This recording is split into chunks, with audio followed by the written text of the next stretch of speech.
Hello ನಮಸ್ತೆ. Part 2 question answers ಈ ಅಧ್ಯಾಯ 7ನಲ್ಲಿ ಕ್ವಶನ್ ನಂಬರ್ 8 ಆಗಿತ್ತು. ಸೊ ಕ್ವಶನ್ ನಂಬರ್ 9 ಇಂದ ನೋಡೋಣ. ಅಮರ ಶಿಲ್ಪಿ ಜಕ್ಕಣಾಚಾರ್ಯ ಸಂದರ್ಶನಕ್ಕೆ ವಿಷ್ಣು ಶಾಂತಲೆಯರು ಹೇಗೆ ಹೋದ್ರು, ಯಾವ ರೀತಿ ಹೋದ್ರು ಅಂತ. ಸೊ ಯಾವ ರೀತಿ ಹೋದ್ರು, ಯಾವುದೇ ಅಲಂಕಾರಗಳ ಏನೋ ಮಾಡ್ಕೊಳ್ದೆ ಅವ್ರು ಹೇಗಿದ್ರೋ ಹಾಗೆ ಒಂದು ಮೇಲ್ವದಕೆನ ಹೊದ್ಕೊಂಡು ಬರಿಗಾಲಲ್ಲಿ ನಡ್ಕೊಂಡು ಹೋದ್ರು. ಶಿಲ್ಪ ಕಲಾಚಾರ್ಯ ಜಕ್ಕಣನ ಪುಣ್ಯಾಶ್ರಮವಿದ್ದುದು ಎಲ್ಲಿ, ಆಶ್ರಮದ ಕುರಿತು ಬರೀರಿ. ಸೊ ಅಲ್ಲಿ ಎಲ್ಲಿತ್ತು? ತಾಳಗುಂದದ ಪ್ರಣವೇಶ್ವರ ದೇವಾಲಯದ ಹತ್ರ. ಅಲ್ಲಿ ಏನಿತ್ತು? ಸುಮಾರು 16 ರೀತಿಯ ಕಲ್ಲುಗಳು ರಾಶಿಯಾಗಿ ಬಿದ್ದಿದ್ವು. ಮತ್ತೆ ಗೇಮೆ ಪಡೆದ ನುಣುಪಾದ ಕಲ್ಲುಗಳು, ಪೀಠಗಳು, ಮೂರ್ತಿಗಳು, ಅರೆರೂಪುಗೊಂಡ ವಿಗ್ರಹಗಳು, ಬಳಿ, ಬಸವ, ಆನೆ, ಹಂಸ, ಈ ರೀತಿ ತುಂಬಾ ಪ್ರತಿಮೆಗಳ ಪ್ರದರ್ಶನ ಮಾಲೆನೆ ಅಲ್ಲಿ ಆಗಿತ್ತು. ಅಲ್ಲಿ ಶಿಲ್ಪ ಕಲಾಚಾರ್ಯ ಜಕ್ಕಣ ಕಲಾ ಸೇವೆಯನ್ನ ಮಾಡ್ತಾ ಇದ್ರು. ವಿಷ್ಣು ಶಾಂತಲೆಯರು ಜಕ್ಕಣಾಚಾರ್ಯನ್ನು ನೋಡಲು ಪುಣ್ಯಾಶ್ರಮಕ್ಕೆ ಬಂದಾಗ ಅವರನ್ನು ಯಾರು ತಡೆದಿದ್ದು, ಕಾರಣ ಏನು? ಅಥವಾ ವಿಷ್ಣುವರ್ಧನ ಶಾಂತಲೆಯರು ಆಶ್ರಮಕ್ಕೆ ಬಂದಾಗ ಜಕ್ಕಣಾಚಾರ್ಯ ಯಾವ ರಚನೆಯಲ್ಲಿ ತೊಡಗಿದ್ರು? ಸೊ ಇದೆಲ್ಲ ಸೇರಿ ಇಲ್ಲಿ ಕ್ವಶನ್. ಯಾರು ತಡೆದಿದ್ದು? ಒಬ್ಬ ವಿದ್ಯಾರ್ಥಿ, ಜಕ್ಕಣಾಚಾರ್ಯ ಅವರ ವಿದ್ಯಾರ್ಥಿಯೊಬ್ರು ತಡಿತಾರೆ. ಯಾಕೆ ಅಂದ್ರೆ ಅವರು ಅಂದ್ರೆ ಜಕ್ಕಣಾಚಾರ್ಯ ಅವರು ಬಾಣಭಟದ ಕಾದಂಬರಿನ ಖಂಡರಿಸ್ತಾ ಇರ್ತಾರೆ. ಸೊ ಅಲ್ಲಿ ಆ ಸೀನರಿ ಯಾವ ಸೀನು ಖಂಡರಿಸ್ತಾ ಇದ್ದಾರೆ ಅನ್ನೋದನ್ನ ಎಕ್ಸ್ಪ್ಲೈನ್ ಮಾಡ್ಬೇಕಾಗುತ್ತೆ ಆನ್ಸರ್ ಅಲ್ಲಿ. ಜಕ್ಕಣಾಚಾರ್ಯ ಶಿಷ್ಯನು ಜಕ್ಕಣಾಚಾರ್ಯರನ್ನು ಭೇಟಿ ಮಾಡಲು ಬಂದ ವಿಷ್ಣು ಶಾಂತಲೆಗೆ ಗುರುಗಳ ಭಾವ ಸಮಾಧಿಗೆ ಭಂಗ ತರುವುದು ಯುಕ್ತವಲ್ಲ ಎಂದಾಗ ಅವಳು ನೀಡಿದ ಕಾರಣವೇನು? ಅದಕ್ಕೆ ಶಿಷ್ಯ ಏನ್ ಹೇಳ್ತಾನೆ? ಆ ರೀತಿ ಹೇಳಿದಾಗ ಆಗ ಶಿಲ್ಪ ರಚನೆ ಶಿಲೆಯ ಬಸುರಿಂದ ಉಳಿಯ ಮೊನೆಯಿಂದ ಹೇಗೆ ಮೂಡುತ್ತದೆ ಎಂಬುದನ್ನು ನೋಡುವ ಹಂಬಲ ತೀವ್ರ ಆಗಿದೆ. ಅದಕ್ಕಾಗಿ ತಮ್ಮಲ್ಲಿ ಪ್ರಾರ್ಥನೆ ಅಂತ ಶಾಂತಲೆ ಹೇಳ್ತಾಳೆ. ಯಾರಿಗೆ? ಶಿಷ್ಯನಿಗೆ. ಆಗ ಶಿಷ್ಯ ಗುರುಗಳು ಮಿಂದು ಮಡಿಯಿಟ್ಟು ಅನನ್ಯ ಭಕ್ತಿಯಿಂದ ಮೌಕ್ತಿಕ ಶಿವಲಿಂಗನ ರೂಪಿಸ್ತಾ ಇದ್ದಾರೆ. ಅವರಿಗೆ ಈ ಲೋಕದ ಜ್ಞಾನನೇ ಇಲ್ಲ. ಇಡೀ ರಾತ್ರಿ ಅದೆಷ್ಟೇ ಸಮಯ ಆದ್ರೂ ಇದನ್ನ ಪೂರ್ಣಗೊಳಿಸ್ಬೇಕು ಅಂತ ನಿರ್ಧರಿಸಿ ನಾನು ಮತ್ತೆ ನನ್ನ ಗೆಳೆಯ ಅದಕ್ಕೆ ಸಹಾಯ ಮಾಡ್ತಾ ಇದ್ದೀವಿ ಅಂತ ಹೇಳ್ತಾನೆ. ಜಕ್ಕಣಾಚಾರ್ಯ ಇಬ್ಬರ ಶಿಷ್ಯಂದಿರ ಹೆಸರೇನು? ಅವರು ಬಾಣಭಟ್ಟನ ಕಾದಂಬರಿಯನ್ನು ಖಂಡರಿಸುತ್ತಿರುವ ಜಕ್ಕಣಾಚಾರ್ಯವರಿಗೆ ಹೇಗೆ ಸಹಾಯ ಮಾಡ್ತಿದ್ರು? ಅವರ ಹೆಸರೇನು? ಚಾವಣ ಮತ್ತೆ ಧೀರೋಜ. ಇದು ಜ್ಞಾಪಕ ಇಟ್ಕೊಳ್ರಿ, ಚಾವಣ, ಧೀರೋಜ. ಅವರು ಯಾವ ರೀತಿ ಸಹಾಯ ಮಾಡ್ತಾ ಇದ್ರು? ಜಕ್ಕಣಾಚಾರ್ಯ ಅವರಿಗೆ ತಾಂಬೂಲ ಜಗಿಯುವ ರೂಢಿ ಇತ್ತು. ಸದಾ ಬಾಯಿ ತುಂಬಾ ಉಗುಳು ತುಂಬಿಕೊಂಡಿದ್ದಾಗ ಪಕ್ಕದ ಪೀಕುದಾನಿಗೆ ಉಗುಳ್ತಾ ಇದ್ರು. ಈ ಸಂದರ್ಭದಲ್ಲಿ ಒಬ್ಬ ಶಿಷ್ಯನು ಸುಣ್ಣ ಬಳಿದ ಎಲೆ ಅಡಿಕೆಯ ಪಟ್ಟಿಗಳನ್ನು ಕಟ್ಟಿ ಗುರುಗಳಿಗೆ ನೀಡುತ್ತಾ ಇದ್ನು. ಮತ್ತೊಬ್ಬ ಶಿಷ್ಯ ಪೀಕದಾನಿಯನ್ನು ಹಿಡಿದು ಅವರು ಕತ್ತು ತಿರುಗಿಸಿದ ಕೂಡಲೇ ಅವರ ಸಮೀಪಕ್ಕೆ ಚಾಚುತ್ತಿದ್ದನು. ಈ ರೀತಿ ಜಕ್ಕಣಾಚಾರ್ಯ ಅವರಿಗೆ ಸೇವೆ ಮಾಡ್ತಾ ಇದ್ರು ಇಬ್ಬರು ಶಿಷ್ಯಂದಿರು.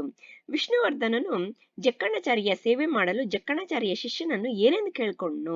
ಅದಕ್ಕೆ ಅವನು ಆ ಶಿಷ್ಯನು ಹೇಗೆ ಸಮ್ಮತಿಸಿದನು, ಹೇಗೆ ಪರ್ಮಿಷನ್ ಕೊಟ್ನು ಅನ್ನೋದನ್ನ ವಿವರಿಸಿ. ಸೊ ವಿಷ್ಣುವರ್ಧನನು ಜಕ್ಕಣಾಚಾರ್ಯ ತಾಂಬೂಲ ಸೇವೆಯಲ್ಲಿದ್ದ ಶಿಷ್ಯನಿಗೆ ಆತನು ಮತ್ತು ಆತನ ಗೆಳೆಯನು ಸಮ್ಮತಿಸುವುದಾದರೆ ಮಹಾಗುರುವಿಗೆ ನಡೆಸುವ ತಾಂಬೂಲ ಕೈಂಕರ್ಯ ತಾನು ಮತ್ತು ತನ್ನ ಹೆಂಡತಿ ನಡೆಸಿ ಧನ್ಯರಾಗ್ತೀವಿ ಅಂತ ಕೇಳ್ಕೊತಾನೆ. ಶಿಷ್ಯನು ಸಂದೇಹ ವ್ಯಕ್ತಪಡಿಸಿದಾಗ ದಂಪತಿಗಳಾದ ನಾವು ಗುರುಗಳ ಗಮನಕ್ಕೆ ಬರದೇ ಇರೋ ತರ ನೋಡ್ಕೋತೀವಿ. ಭಾವ ಸಮಾಧಿಯಿಂದ ಎಚ್ಚೆತ್ತ ಮೇಲೆ ಅವರ ಆಶೀರ್ವಾದ ಪಡೆದು ಹಿಂದಿರುಗ್ತೀವಿ. ಏನಾದ್ರೂ ಸಿಟ್ಟು ಆದ್ರೆ ನಿಮ್ಮ ಪರವಾಗಿ ಕ್ಷಮೆ ಯಾಚಿಸ್ತೀವಿ, ಸಮಾಧಾನ ಪಡಿಸ್ತೇವೆ. ಬಳೆ ಮತ್ತು ಆಭರಣಗಳ ಶಬ್ದ ಆಗದಂತೆ ಎಚ್ಚರ ವಹಿಸಿರಿ ಎಂದು ಹೇಳಿ ಶಿಷ್ಯನು ಸಮ್ಮತಿಯನ್ನ ಸೂಚಿಸ್ತಾನೆ. ಅಮರಶಿಲ್ಪಿ ಜಕ್ಕಣಾಚಾರ್ಯರು ಅವರ ಕೆತ್ತನೆಯಲ್ಲಿ ತೋರಿದ ತನ್ಮಯತೆಯನ್ನು ವಿವರಿಸಿ. ಅಂದ್ರೆ ಯಾವ ರೀತಿ ಅವರು ಆ ಕೆತ್ತನೆಯಲ್ಲಿ ತಮ್ಮನ್ನು ತಾವು ತೊಡಗಿಸ್ಕೊಂಡು ಅದನ್ನ ಮಾಡ್ತಾರೆ ಅನ್ನೋದು. ಸೊ ಅವರು ಒಂದೇ ತದೇಕ ಚಿತ್ರರಾಗಿ ಶಿಲೆಯಲ್ಲಿ ಹೂಶಿಲ್ಪವನ್ನು ಬಿಡಿಸ್ತಾ ಇದ್ರು. ಆಗಾಗ ತಮಗೆ ತಾವೇ ಕೊಣಕೊಂಡು ಮಧ್ಯದಲ್ಲಿ ಸಂಸ್ಕೃತದ ಸಾಲುಗಳನ್ನು, ಕನ್ನಡದ ನಾಗವರ್ಮನ ಕಾದಂಬರಿಯ ವೃತ್ತಗಳನ್ನ ಹೇಳ್ತಾ ಇದ್ರು. ಅವುಗಳಲ್ಲಿನ ಭಾವವನ್ನು ಗ್ರಹಿಸಿ ಆ ಭಾವಗಳಿಗೆ ಒಂದು ಬಿಂಬವನ್ನು ರೂಪಿಸಲು ಯತ್ನಿಸ್ತಾ ಇದ್ರು. ಅವರ ಕೈಯಲ್ಲಿದ್ದ ಕಲ್ಲು ಬೆಣ್ಣೆಯಾಗಿ ಬೆಳಕು ಚೆಲುವು ಪಡೆಯುತ್ತಿತ್ತು.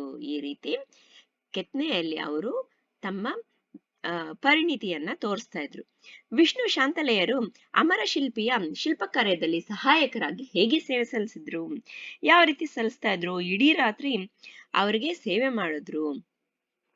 ಮಹಾರಾಜ ತಾಂಬೂಲದ ಪಟ್ಟಿಗಳನ್ನ ಕೊಡ್ತಾ ಇದ್ರು, ಮಹಾರಾಣಿ ತ್ರಿಕುತಾನಿಗಳನ್ನ ಇಳಿತಾ ಇದ್ರು.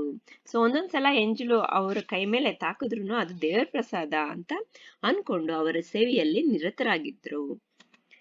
ಅಮರಶಿಲ್ಪಿ ಜಕ್ಕಣಾಚಾರ್ಯ ಶಿಲ್ಪದ ಕಲಾಕೃತಿ ಹೇಗಿತ್ತು ಅದನ್ನು ನೋಡಿ ಜಕ್ಕಣಾಚಾರ್ಯ ಆನಂದ ವ್ಯಕ್ತಪಡಿಸಿದ ರೀತಿನ ವಿವರಿಸಿ. ಸೊ ಅರುಣೋದಯದ ವೇಳೆಗೆ ಬಾಣಭಟ್ಟನ ಕಾದಂಬರಿಯ ಕಾವ್ಯದ ದೃಶ್ಯದ ಕೆಲಸ ಮುಗಿತಾ ಬಂದಿತ್ತು. ಸೊ ಅಲ್ಲಿ ಮುಂದಿನ ಪೋಷಕ ಭಾಗಗಳನ್ನ ಎತ್ಕೋಬೇಕಿತ್ತು. ಆಗ ಶಿಲ್ಪಿ ತನ್ನ ಕಲಾಕೃತಿಯನ್ನ ನೋಡಿ ಉರಿಯುತ್ತಿರುವ ದೊಂದೆಯ ಬೆಳಕಿನಲ್ಲಿ ಅದನ್ನು ನೋಡಿ ತುಂಬಾ ಆನಂದ ವ್ಯಕ್ತಪಡಿಸ್ತಾನೆ. ಒಂದು ತೃಪ್ತಿಯ ನಗು ಒಂದು ಬರುತ್ತೆ. ಮತ್ತೆ ಮುಂದಿನ ಕೆಲಸ ಮುಂದುವರಿಸ್ತಾನೆ. ಆಗ ಮುಂದಿನ ಕೆಲಸ ಯಾವ ರೀತಿ ಮುಂದುವರಿಸ್ತಾನೆ ಅಂತ ಅದು ಅಂದ್ರೆ ಬೆಳ್ಳಿ ಬೆಟ್ಟ ಮಡಿಲಲ್ಲಿದ್ದ ಅಚ್ಚೋದ ಸರಸ್ಸು ಚಿತ್ರದಲ್ಲಿ ನಿಜವಾದ ಕೊಳವೋ ಎಂಬಂತೆ ಕಾಣತೊಡಗಿತು. ಆ ಕಲ್ಲು ಅವನ ಕೈಯಲ್ಲಿ ಕಠಿಣವಾಗ್ಲಿಲ್ಲ, ಬೆಣ್ಣೆ ಆಯ್ತು. ಇದನ್ನ ನಾವು ಆಲ್ರೆಡಿ ನೋಡಿದೀವಿ ಈ ಪಾರ್ಟ್ನ. ವಿಷ್ಣು ಶಾಂತಲೆಯರನ್ನು ಜಕ್ಕಣಾಚಾರ್ಯು ಗುರುತಿಸಿತ್ತು ಹೇಗೆ? ಅವನು ರಾಜದಂಪತಿಗಳ ಕಾಲ ಬಳಿ ಪ್ರಜ್ಞೆ ತಪ್ಪಿ ಬೀಳಲು ಕಾರಣ ಏನು? ಯಾವ ರೀತಿ ಗುರುತಿಸ್ತಾನೆ? ಸೊ ತಾನು ವಿಶ್ರಾಂತಿ ತೆಗೆದುಕೊಳ್ಳೋದಕ್ಕೆ ಕೈಗಳನ್ನ ಚಾಚಿ ಅವರ ಅವರ ಅಂದ್ರೆ ಅವರ ಅವರ ತೋಳುಗಳನ್ನ ಅವರ ಇಬ್ಬರ ಹೆಗಲುಗಳ ಮೇಲೆ ಹಾಕಿದಾಗ ಅವನಿಗೆ ಗೊತ್ತಾಗುತ್ತೆ. ಸೊ ಅವಾಗ ಹೇಳ್ತಾನೆ, ನೀವಿಬ್ರು ಹೋಗಿ ವಿಶ್ರಾಂತಿ ತಗೊಳ್ರಿ, ತುಂಬಾ ಹೊತ್ತಿಂದ ಕೆಲಸ ಮಾಡ್ತಾ ಇದ್ದೀರಾ ಅಂತ ಹೇಳಿ ಅವರ ಗಲ್ಲಗಳನ್ನು ಸವರೋದಕ್ ಬಂದಾಗ ಆ ಶಿಷ್ಯರ ಗಲ್ಲಗಳು ಬೇರೆ ತರ ಇರುತ್ತೆ, ಆದ್ರೆ ಇವ್ರು ಬೇರೆ ತರ ಇದ್ದಾರಲ್ಲ, ಆಗ ಗೊತ್ತಾಗುತ್ತೆ. ಆಗ ಏನಾಗುತ್ತೆ ಅಂದ್ರೆ ಅವರ ಕಣ್ಣುಗಳಲ್ಲಿ ಕೋಡಿ ತರ ನೀರು ಹರಿದು ಎರಡು ಕೈಗಳು ಜೋಡಿಸ್ಕೊಂಡು, ಅಯ್ಯೋ ನನ್ ಪಾಪಿ ಮಹಾಪ್ರಭು ಮಹಾತಾಯಿ ಅಂತ ಅವರ ಪಾದದ ಬಳಿ ಬಿದ್ದುಬಿಟ್ರು. ಪ್ರಜ್ಞೆ ತಪ್ಪಿ ಹೋಗಿದ್ದ ಉದ್ವೇಗಕ್ಕೊಳಗಾದ ಜಕ್ಕಣಾಚಾರ್ಯನ್ನು ರಾಜದಂಪತಿಗಳು ಹೇಗೆ ಸಮಾಧಾನ ಪಡಿಸಿದ್ರು ವಿವರಿಸಿ. ಸೊ ಅವರು ಪ್ರಜ್ಞೆ ತಪ್ಪಿ ದಪ್ಪಂತ ಬಿದ್ದಾಗ ಶಿಷ್ಯರು ಬಂದು ಕಮಂಡಲುವಿನಿಂದ ನೀರನ್ನ ಚಿಮುಕಿಸ್ತಾರೆ. ಆಗ ಮಹಾರಾಣಿ ಶಾಂತಲೆ ತನ್ನ ಸೆರಗಿನಿಂದ ಗಾಳಿ ಹಾಕಿ ಮಹಾರಾಜ ನೀರು ಕುಡಿಸ್ತಾರೆ. ಆಗ ಶಿಲ್ಪಿ ಎದ್ದು ನಿಂತು ಕೈ ಮುಗಿದು ಅವರ ಪಾದಗಳನ್ನ ಹಿಡಿಯೋದಕ್ಕೆ ಹೋದಾಗ ಅವಾಗ ವಿಷ್ಣುವರ್ಧನರು ಅವನ್ನ ಬಾಚಿ ತಪ್ಕೋತಾರೆ. ಅವರ ಆವೇಶ ಕುಗ್ಗಿ ಆಮೇಲೆ ನನ್ನ ಅಪಚಾರವನ್ನ ಕ್ಷಮಿಸಿ ಅಂತ ಹೇಳಿ ಹತ್ತು ಬಿಡ್ತಾರೆ. ಅವಾಗ ರಾಜರು ಯಾವ ಅಪಚಾರ ಆಗಿದೆ, ಏನು ಪ್ರಮೇಯನೇ ಇಲ್ಲ ನಿಮ್ಮನ್ನ ಕ್ಷಮಿಸಬೇಕಾಗಿರೋದು ಅಂತ ಹೇಳಿ ಅವ್ರನ್ನ ಸಮಾಧಾನ ಪಡಿಸ್ತಾರೆ. ವಿಷ್ಣುವರ್ಧನ ಶಾಂತಲೆಯರು ಅಮರಶಿಲ್ಪಿಗೆ ಜಯವಾಗಲಿ ಎಂದು ಆನಂದದಿಂದ ಘೋಷಣೆ ಮಾಡಲು ಕಾರಣ ಏನು ವಿವರಿಸಿ. ಸೊ ಈ ಅಧ್ಯಾಯ ತುಂಬಾ ಸ್ವಲ್ಪ ದೊಡ್ಡದಾಗಿದೆ, ಅದಕ್ಕೆ ತುಂಬಾ ಕ್ವಶನ್ಸ್ ಇದೆ. ಓಕೆ, ಅವರು ಯಾವಾಗ ಅಮರಶಿಲ್ಪಿಗೆ ಜಯವಾಗಲಿ ಅಂತಾರೆ, ಜಕ್ಕಣಾಚಾರಿ ಪಶ್ಚಾತ್ತಾಪಗೊಂಡು ತನ್ನ ಪಾಪದ ಕೊಳೆಯನ್ನು ನಿವಾರಿಸಿಕೊಳ್ಳಲು ದಾರಿ ತೋರಬೇಕೆಂದಾಗ ಸೊ ಅವರು ವೇಲಾಪುರಿಯಲ್ಲಿ ವಿಜಯನಾರಾಯಣ ದೇಗುಲದ ನಿರ್ಮಾಣಕ್ಕೆ ಸಿದ್ಧತೆಗಳೆಲ್ಲ ನಡೆದಿರುತ್ತೆ. ಆಗ ಅಲ್ಲಿ ಬಂದು ತಾನು ಶಿಲ್ಪ ಸೇವೆ ಮಾಡ್ತೀನಿ ಅಂದಾಗ ಇವರಿಬ್ಬರಿಗೂ ತುಂಬಾ ಸಂತೋಷ ಆಗಿ ಅಮರಶಿಲ್ಪಿಗೆ ಜಯವಾಗಲಿ ಅಂತಾರೆ.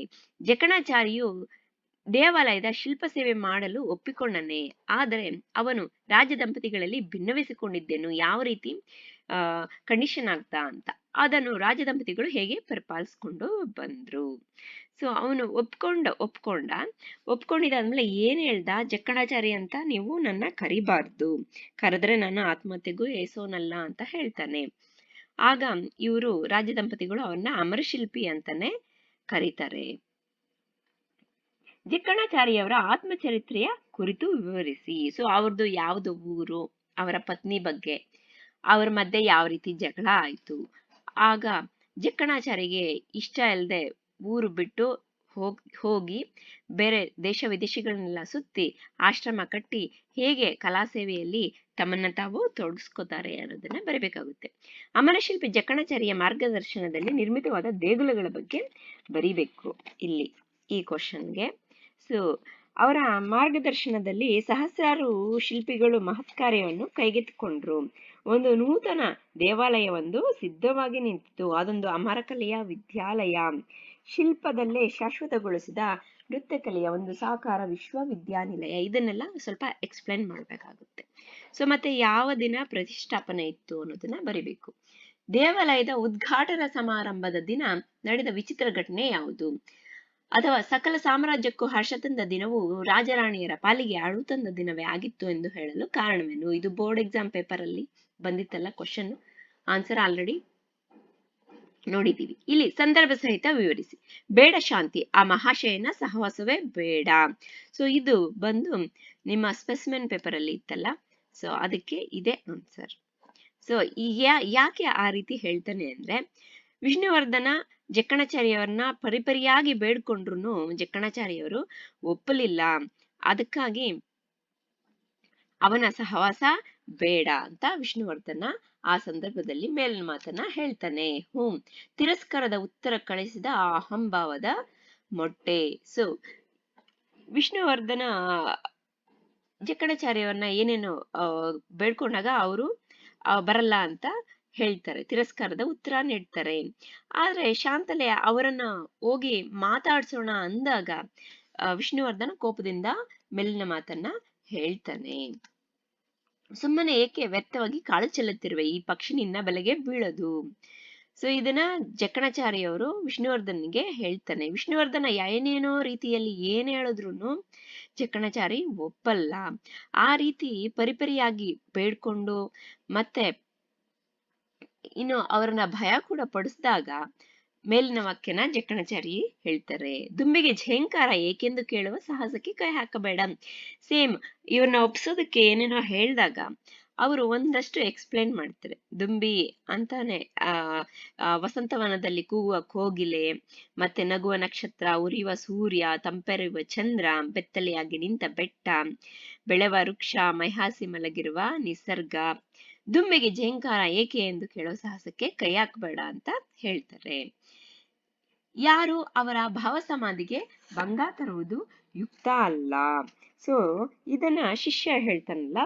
ಸೊ ಇವರು ಪುಣ್ಯಾಶ್ರಮಕ್ಕೆ, ಜಕ್ಕಣಾಚಾರ್ಯ ಪುಣ್ಯಾಶ್ರಮಕ್ಕೆ ರಾಜ್ಯ ದಂಪತಿಗಳು ಹೋದಾಗ ಅವ್ರನ್ನ ನೋಡೋದಕ್ಕೆ, ಜಕ್ಕಣಾಚಾರ್ಯವ್ರನ್ನ ನೋಡೋದಕ್ಕೆ ಹೋದಾಗ ಶಿಷ್ಯನ್ ನೀವು ಏನಕ್ಕೆ ಬಂದಿದ್ದೀರಿ ಅಂದಾಗ ಹೇಳ್ತಾರೆ. ಆಗ ಶಿಷ್ಯನ ಅವ್ರು ಏನ್ ಮಾಡ್ತಾ ಇದ್ದಾರೆ ಅಂತ ಹೇಳ್ತಾನೆ, ಎಕ್ಸ್ಪ್ಲೈನ್ ಮಾಡ್ತಾನೆ. ಆಗ ಶಾಂತಲೆ ಮತ್ತೆ ವಿಷ್ಣುವರ್ಧನ್ ಅವರು ನಾವು ಈಗ ಅವನ್ನ ನೋಡ್ಬೇಕಾಗಿದೆ ಅಂತ ಹೇಳಿದಾಗ ಆ ಶಿಷ್ಯ ಬಂದು ಈ ರೀತಿ ಹೇಳ್ತಾನೆ. ಸೊ ಅವರು ತುಂಬಾ ಕಾನ್ಸಂಟ್ರೇಷನ್ ಇಂದ ಶಿಲ್ಪಕಲೆ ಅಂದ್ರೆ ಈ ಯಾವ ರೀತಿ ತುಂಬಾ ತನ್ನನ್ನ ತಾನು ತೊಡಗಿಸ್ಕೊಂಡು ಮಹಾಶ್ವೇತೆ ಇವರೆಲ್ಲ ಇರೋ ಸೀನರಿನ ಬಿಡಿಸ್ತಾ ಇದ್ದಾರೆ. ಅದಕ್ಕೆ ನೀವು ಹೋಗಿ ಡಿಸ್ಟರ್ಬ್ ಮಾಡಬೇಡಿ ಅಂತ ಹೇಳೋ ಸಂದರ್ಭದಲ್ಲಿ ಯಾರು ಅವರ ಭಾವ ಸಮಾಧಿಗೆ ಭಂಗ ತರೋದು ಯುಕ್ತವಲ್ಲ ಅಂತ ಹೇಳ್ತಾನೆ ಶಿಷ್ಯ. ಆ ಸಂದರ್ಭದಲ್ಲಿ ಮೇಲಿನ ವಾಕ್ಯ ಬಂದಿದೆ. ಸೊ ಈ ಕ್ವಶನ್ ಆನ್ಸರ್ಸ್ ಎಲ್ಲಾನು ನಾವು ಓದಿದಾಗ ಆಲ್ರೆಡಿ ಒಂದ್ಸಲ ಲೆಸನ್ ಎಲ್ಲ ಎಕ್ಸ್ಪ್ಲೈನ್ ಮಾಡಿದ್ದನಲ್ಲ, ಅದನ್ನೆಲ್ಲ ಅರ್ಥ ಮಾಡ್ಕೊಂಡು ಈ ಕ್ವಶನ್ ಆನ್ಸರ್ ಸೆಷನ್ ಇದನ್ನು ನೋಡಿದಾಗ ನಿಮ್ಗೆ ಅಟ್ಲೀಸ್ಟ್ ಅಷ್ಟೊಂದು ಹೋಗಿಲ್ಲ ಅಂದ್ರೂ ಒಂದು 80-90% ಆದ್ರೂ ನಿಮ್ಮ ತಲೆಗೆ ಹೋಗುತ್ತೆ. ಓಕೆ, ಸೊ ಇದು ಒಂದ್ಸಲ ಓದಿ ಮತ್ತೆ ಇನ್ನೊಂದ್ಸಲ ರಿವಿಷನ್ ಮಾಡ್ತಿರಲ್ಲ ನೀವು ಲೆಸನ್ನ, ಆಗ ಇನ್ನೂ ಸ್ವಲ್ಪ ಚೆನ್ನಾಗಿ ಅರ್ಥ ಆಗುತ್ತೆ. ಸೊ ಯಾವ ಅಧ್ಯಾಯದಲ್ಲಿ ಯಾವ ಸೀನ್ ಬರುತ್ತೆ ಅಂದ್ರೆ ಅದಕ್ಕೆ ರಿಲೇಟೆಡ್ ಏನಾಗುತ್ತೆ ಅಲ್ಲಿ ಆ ವಿಷಯಗಳು, ಅದು ಒಂದ್ ಸ್ವಲ್ಪ ಜ್ಞಾಪಕ ಇಟ್ಕೊಂಡ್ರೆ ಅದಕ್ಕೆ ರಿಲೇಟ್ ಮಾಡಿ ಒಂದೊಂದಕ್ಕೂ ಇನ್ಸಿಡೆಂಟ್ಸ್ಗೆ. ಸೊ ರಿಲೇಟ್ ಮಾಡಿದಾಗ ನಮ್ಗೆ ಈ ಕ್ವಶನ್ಗೆ ಈ ರೀತಿ ಆನ್ಸರ್ ಬರೀಬೇಕು ಅನ್ನೋದು ನಿಮ್ಗೆ ಬರುತ್ತೆ ಎಕ್ಸಾಮ್ ಅಲ್ಲಿ. Okay, so this is the end of the question answer video for ಅಧ್ಯಾಯ 7.